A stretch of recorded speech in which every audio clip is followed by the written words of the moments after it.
I did have to make sure that I wasn't going crazy. But when I say that you are the least qualified FBI director in the history of the FBI, that is real, because you are the only one that never even served with the FBI prior to joining, yet we are supposed to believe that you are the greatest thing since sliced bread. I didn't ask you a question. Now, what I want to go through is to talk about why you are a failure and why, honestly, we just need to tell you bye-bye. I know that you got a little upset and you put on your show for your boss because it seems like you're trying to save your job when it came to talking to Senator Booker yesterday. But let's go through some of your failures. So before you were even confirmed, and I think one of my colleague from Georgia, pointed out that you are already targeting career officials so that you could direct illegal firings. Mind you, these cases that you were so upset about, which are the ones tied to Trump, the cases came through his handpicked FBI director. And frankly, when people sit around and say things like, oh, you know, we're happy because now we feel safe. I don't know who feels safe in this country except for the white supremacists, because I specifically as a black woman definitely don't feel safe. And frankly, my colleagues have been real nice to you today, and I applaud them, but I don't have the same demeanor because I know that multiple colleagues on this side of the aisle have faced death threats. In fact, somebody tried to kill one of my colleagues. And frankly, I don't know if this FBI or under your leadership, if those people would have been caught. I don't have any confidence in you. And if we start talking about the reasons that I lack confidence, we could start with you not just wanting to acknowledge some simple facts. Simple facts like the vast majority of the threats are coming from right-wing extremism. And I know my colleagues have tried to stress this, but I decided that I would maybe do it in a different way. Number one, I have a couple of UCs. Kim Buck, one of multiple Republicans receiving death threats for voting against Jim Jordan as House Speaker. Without objection. Another one, Republican lawmaker says she received death threats after voting against Jim Jordan in Speaker's race. Without objection. In addition, there was another one from another colleague who now is leaving Congress because they said that they were calling his wife anonymously and threatening her life to the extent that she ended up sleeping with a firearm. Without objection. Okay, so here's the deal. How are we supposed to have confidence when you're sitting up here telling the Senate yesterday that it will take you 14 years before you can get the FBI fully staffed to do their jobs? You're also now redirecting resources so that they can go and play ICE agents on the streets. You're getting rid of your most qualified people, and even when it came down to somebody that you consider to be a friend, you were posted up having some fancy dinner to the extent that you posted not only once erroneously, you posted twice erroneously as it relates to catching somebody, and then you want to go and say, let me take a victory lap. Because honestly, if it wasn't for parents deciding that they were going to turn in their child, it seems like y'all wouldn't have got there, even though he literally confessed online. So I'm confused about what it is that the FBI is doing except for trying to put on a show for the apprentice or whatever you want to call him. The day after all of this took place, there was domestic terrorism that was taking place at HBCUs. They were targeted. Yet I didn't hear anything from the FBI about what was going on. And again, black people kept saying, how did we end up in this? Because the numbers are so very clear that white supremacy is a problem. And honestly, I've not heard anything out of you today that makes me believe that you're gonna do anything about the white supremacy problem. The one that is leading to children being killed, children being shot, as well as members of their community as they're worshiping in their churches. The time of the gentlelady has expired. If the gentleman would like to respond to any of that. Well, I mean, I'll respond. Kash Patel, as I said when I introduced him, public defender, former prosecutor, top staffer on the House Intelligence Committee, Deputy Director of National Intelligence with the National Security Council, Chief of Staff at the Department of Defense, and FBI Director. I think that's pretty good resume for the guy who's now the running the top law enforcement agency in our country. And we've seen all the stats that he's given to the committee on how much better they're doing at getting the bad guys than the previous guy was doing. With that, I recognize the gentleman from South Carolina. One thing y'all have not said thus far as I can tell, is y'all may have amnesia about this mandate. You know, y'all kept talking about how President Trump was reelected and it was a mandate. And y'all aren't talking about the campaign promises. The campaign promise that he made. You see, when we had the Democrats out there, we weren't promising anything about the Epstein files. For all I know, our DOJ was invested in making sure that they could continue to reveal other people that should be held liable. Instead, it was your side that made this a campaign promise. So to now say that we are playing political games when we know that he actually ran on this is a farce. That's number one. Number two, everyone on this committee and everyone in Congress should have an issue with the fact that right now we know that Ghislaine Maxwell has not only been transferred out of her housing in Florida down to somewhere that looks probably a little bit more like Mar-a-Lago in Texas, but now there are conversations about pardoning her. So I think that the American people should have full transparency about what took place when you're talking about someone who went in front of a grand jury and was found to have enough information to go forward and indict her, and then she was convicted, and then she was given 20 years, yet the president is in talks about potentially letting a convicted sex offender out. That's number two. Number three, I don't know if any of y'all took the time to sit down with any of these survivors, but let me be clear.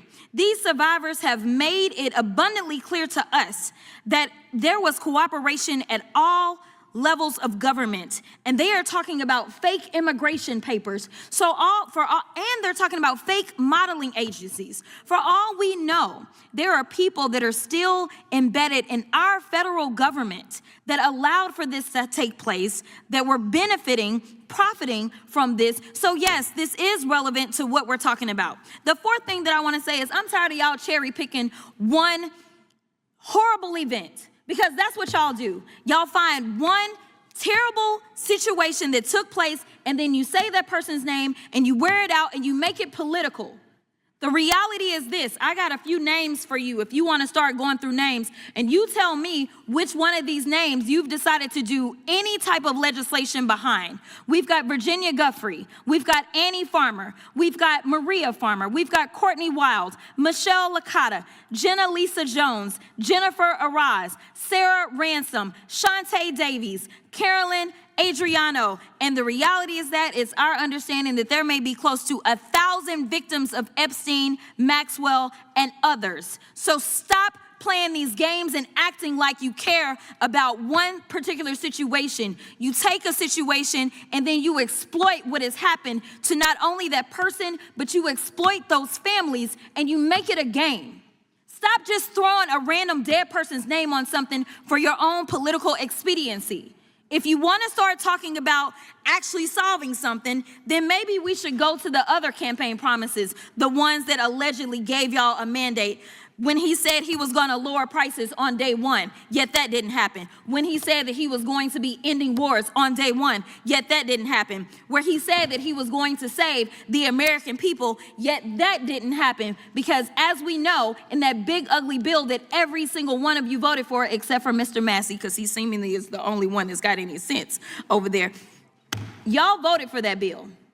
And the last time I checked, it's driving us further into debt while kicking people off of their health care, in addition to making sure that billionaires, which I would not be surprised if we start to roll out those names, and a number of those same billionaires, because these weren't $2, they weren't $2 Johns. That's not what I got from the information. So stop telling us that you care. Show us that you care. Show those survivors that you care. Sign the daggone discharge petition, sit down and hear their stories, and then tell them to their faces that because your leader does not want to talk about this, that is who you have pledged your loyalty to and your fealty to, and you're not going to protect them, and you're not going to protect others that are suffering right now and others that will suffer in the future, and I will yield. This administration is racist. That he has always been a racist, And that is what we are enduring in this country. Let me give you some facts behind this racism. And they get mad when I say the things that I say, but I will not stop speaking the truth. Number one, I said that what we were experiencing in this country felt like what I would imagine slave patrols to look like.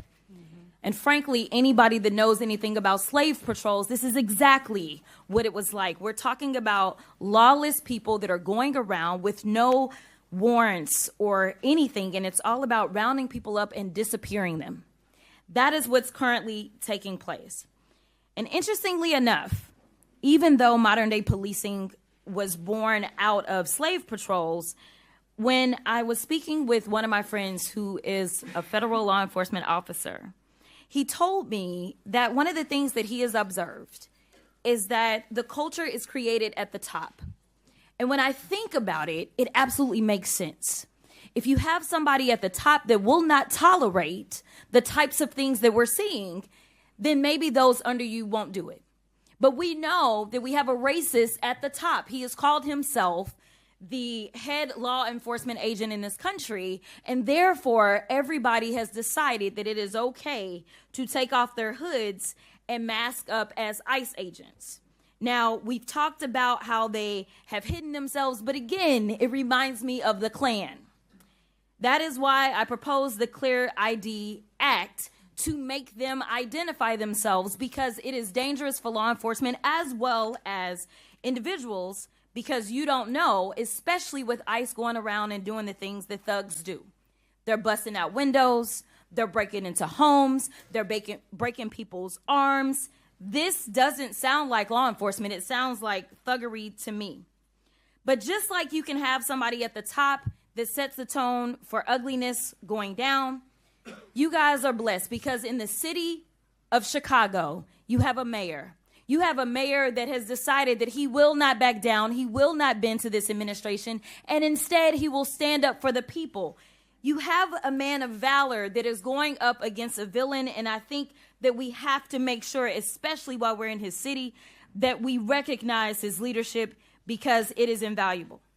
Now, some people think that this is all about Chicago, but I want people to understand that this cancer is infecting us everywhere, and if you don't think that it can come to your city, well, I've got news for you.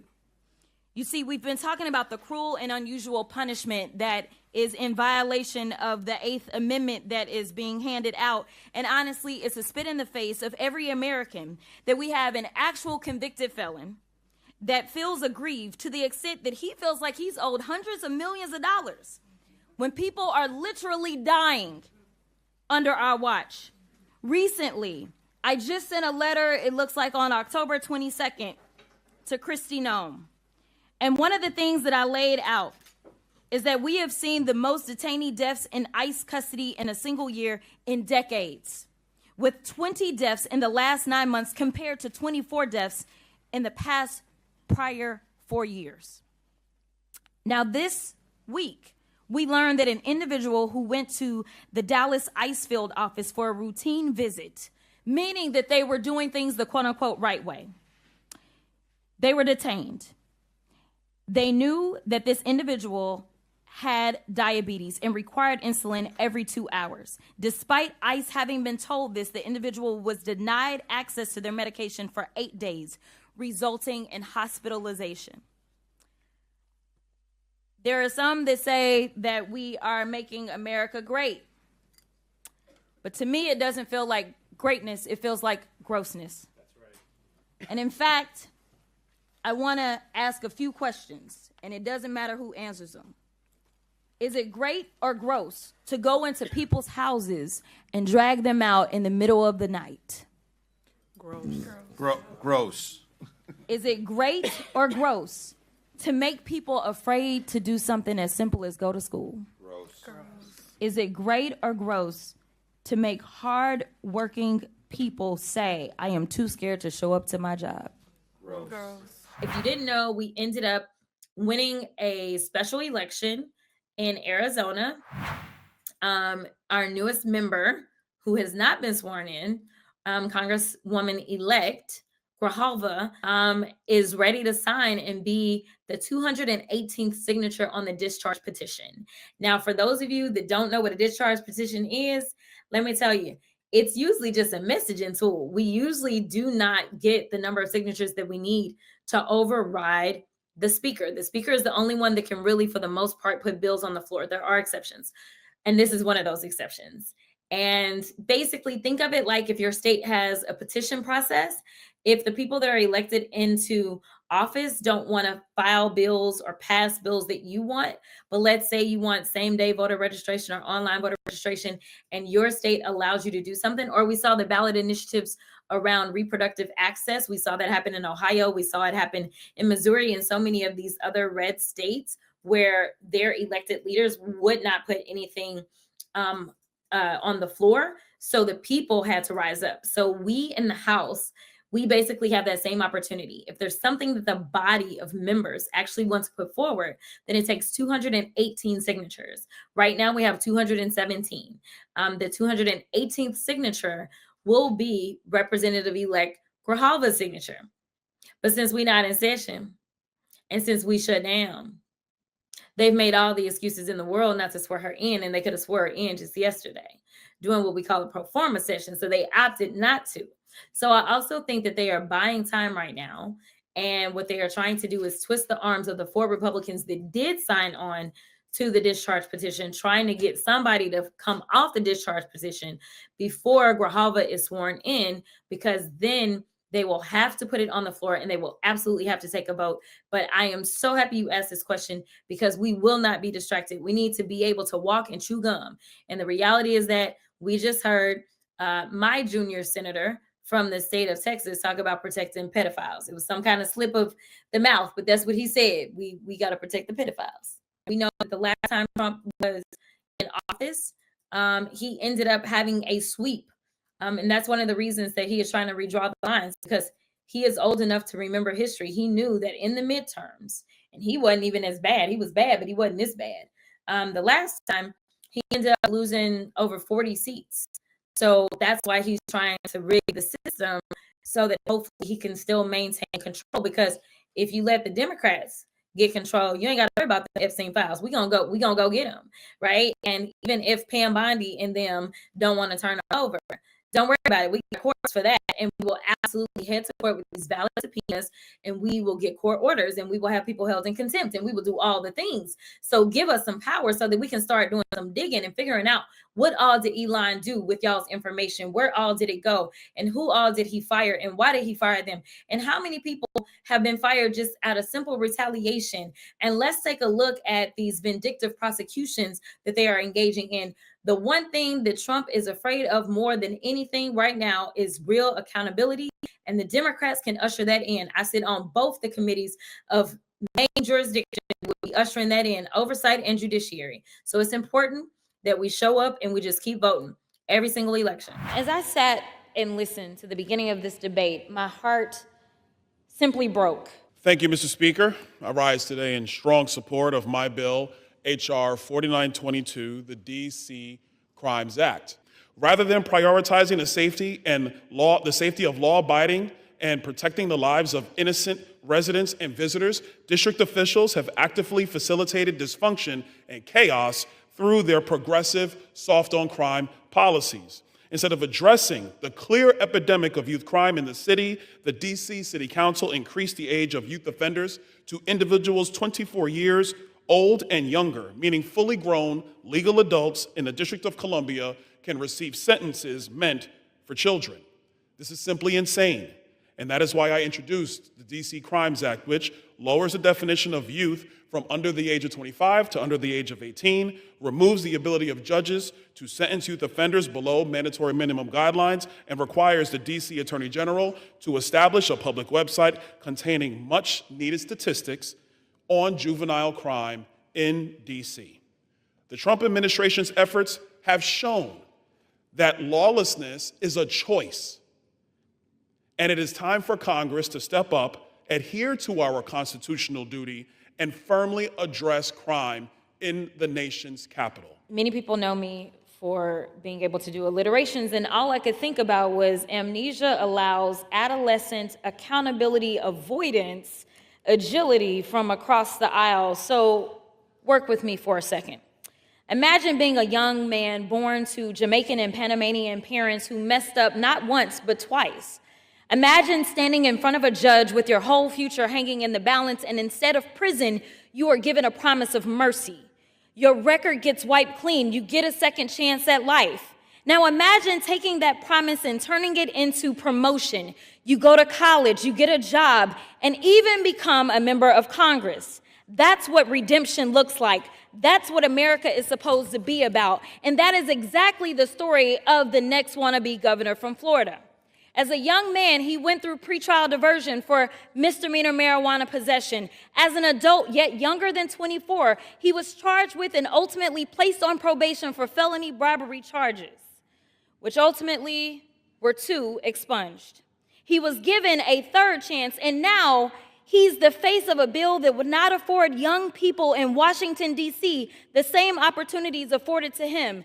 Let me be real. If he had grown up under Donald Trump's America or under the very D.C. crime bill he's pushing today, he wouldn't be standing here as a member of Congress. He'd still be living with the weight of those charges. So let's call this what it is, opportunities for me, but not for thee. He climbed the ladder of redemption, and now he's yanking it right up from the D.C. youth. See, most of us were taught to lift as you climb, but clearly some have forgotten to lift as they climb, and now they are committed to telling the next generation to pull themselves up by their bootstraps. I will not sit quiet while a man who was saved by grace turns around and tries to snatch grace away from others. If we're going to be real about crime, about communities, Gentlelady's time has expired. I'd like to yield for an additional minute, please. Gentlewoman is recognized. About second chances and even third chances, then it needs to start with us looking in the mirror and remembering that even the author of this bill has a story too before he tries to lecture DC on safety. And it would be complete hypocrisy to have, hypothetically, someone convicted of 34 felonies to lecture DC on what to do with youthful offenders who have been scientifically shown not to have fully developed brains under the age of 25. Especially if said multi-count convicted felon was in his 70s when he was convicted. What would be his excuse? Because his brain would be fully developed, and with that, I will yield back. It seems like we have consistently heard the refrain that Michael Jackson used to sing of why? And so I just want to be clear, because I have an opportunity to see so many people that I served with, and unlike the chair, I actually do recall a number of things, such as the fact that the state was grown by 95% people of color. I also recall, and I'm old enough to remember, when Texas lawmakers took pride in not being D.C. I'm old enough to remember how you ignored the voices of people during the last redistricting. I'm old enough to remember that we were assured that we would have our own map done from the Texas House, yet we didn't. Instead, we took the Texas Senate map. I'm old enough to remember that we were assured that we would have 2 new seats, one in the DFW area and one in the Harris-Fort Bend area. I am old enough to remember that we acknowledged that the Latino community absolutely was entitled to another seat under the Voting Rights Act. I am old enough to remember when we fought the current maps, because while 95% of the growth was due to people of color, not only did they create 2 new Anglo-majority seats that are approximately 766,000 people each, y'all paired the 9th and 18th congressional districts, and we had to fight to unpair them. I am old enough to remember that I testified in court about a month ago, and the state took the position that they didn't consider race when they created the maps that we're currently sitting under. I am old enough to remember that this legislature has consistently been found to be intentionally racially discriminatory in the drawing of its maps ever since the Voting Rights Act was enacted. I am also old enough to remember that it was a great Texan that signed the Voting Rights Act of 1965 into law. So, Please finish your testimony. Yes, to comply with the Voting Rights Act, we should have 60% of the seats that allow people of color to elect their representatives. That would be 24 seats. Instead, we currently only have 14. The ultimate measure of a man is not where he stands in moments of comfort and convenience, but where he stands in times of challenge and controversy. I am asking you, in the words of MLK, where will you stand? Thank you for your testimony.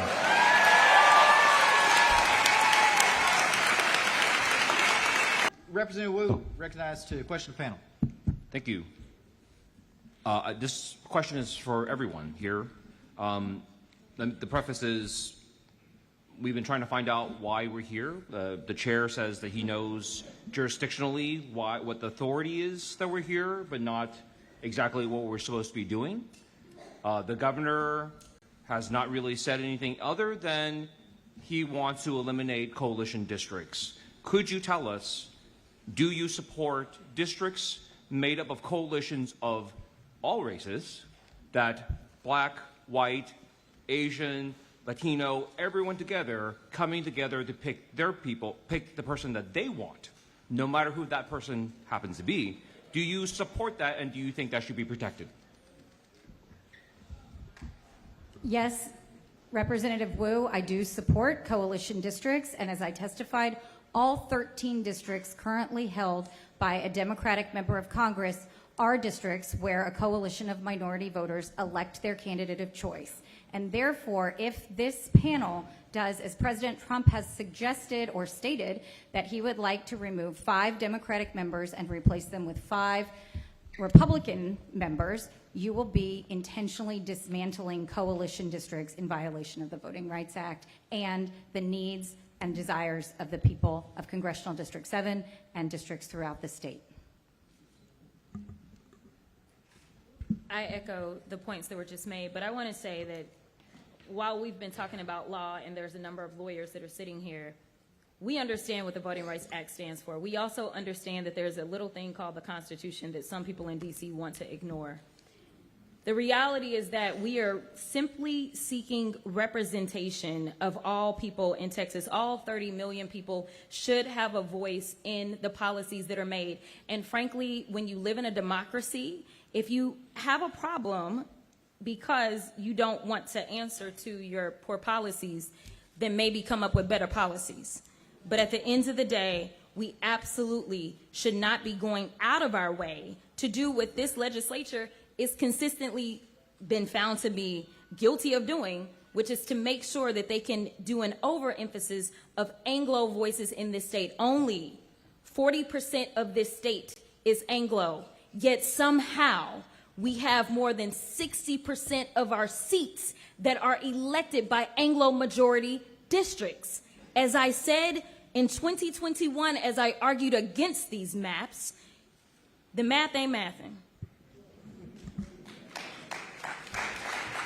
Yeah, well,